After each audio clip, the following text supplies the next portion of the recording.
IPL సమరం ముగుస్తూనే June 2 నుండి T20 world cup ప్రారంభం కానుంది. ఇక ఈ ప్రపంచ కప్ కి సంబంధించి ప్రాబబుల్ ప్లేయింగ్ 20 కూడా ఈ మధ్య సోషల్ మీడియాలోకి వదలడం జరిగింది.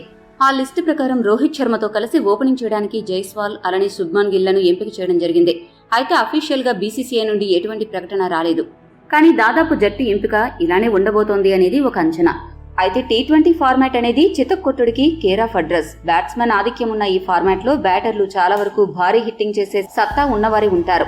ఇలాంటి నేపథ్యంలో రోహిత్ శర్మతో కలిసి ఓపెనింగ్ చేయడానికి ఒక సరికొత్త పేరు తెరమీదకు వచ్చింది. అతడు ఎవరో కాదు, హైదరాబాద్ జట్టు opener Abhishek Sharma. Travis head తో పోటీ పడుతూ బౌలర్లను దంచి కొడుతున్నాడు. 200కు పైగా స్ట్రైక్ రేటుతో ఆడుతూ ప్రతి మ్యాచ్ లో పవర్ ప్లేలో విధ్వంసం సృష్టిస్తూ జట్టు భారీ స్కోరు చేయడానికి బాటలు వేస్తున్నాడు. ఐపీఎల్ లో ఫాస్టెస్ట్ 50 కూడా అభిషేక్ శర్మ పేరు మీదనే ఉంది. మరోవైపు ముంబైతో జరిగిన మ్యాచ్ లో ఫామ్ లోకి వచ్చిన జైస్వాల్ 173 స్ట్రైక్ రేటుతో బ్యాటింగ్ చేసి 104 పరుగులతో నాటౌట్ గా నిలిచాడు. జైస్వాల్ ఒకసారి ఫామ్ అందుకుంటే ఎలాంటి భీకర ఇన్నింగ్స్ ఆడగలడు ప్రత్యేకంగా చెప్పనవసరం లేదు. అయితే మరో ఓపెనర్ గా ఎంపిక చేసే అవకాశాలు ఉన్న శుభ్మన్ గిల్ ఏమంత ప్రభావవంతంగా బ్యాటింగ్ చేయడం లేదు. అతడి బ్యాటింగ్ వన్డేకి సరిపోయేలా ఉంటుంది గానీ టీ20కి పనికిరాదు అనే వాదనలు కూడా ఉన్నాయి.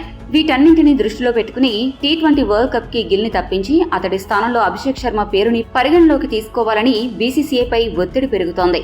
జైస్వాల్, అభిషేక్ శర్మ లెఫ్ట్ హ్యాండ్ బ్యాటర్లు కావడంతో రోహిత్ తో కలిసి పరిస్థితులను బట్టి వీరిద్దరిలో ఒకరి చేత బ్యాటింగ్ చేయిస్తే జట్టుకి భారీ ఆరంభాలు వస్తాయి అనేది ప్రస్తుతం వినిపిస్తున్న వాదన.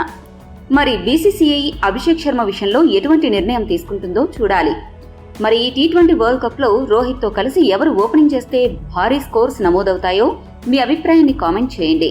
మరిన్ని అప్డేట్స్ కోసం మా ఛానల్ సబ్స్క్రైబ్ చేసుకోండి.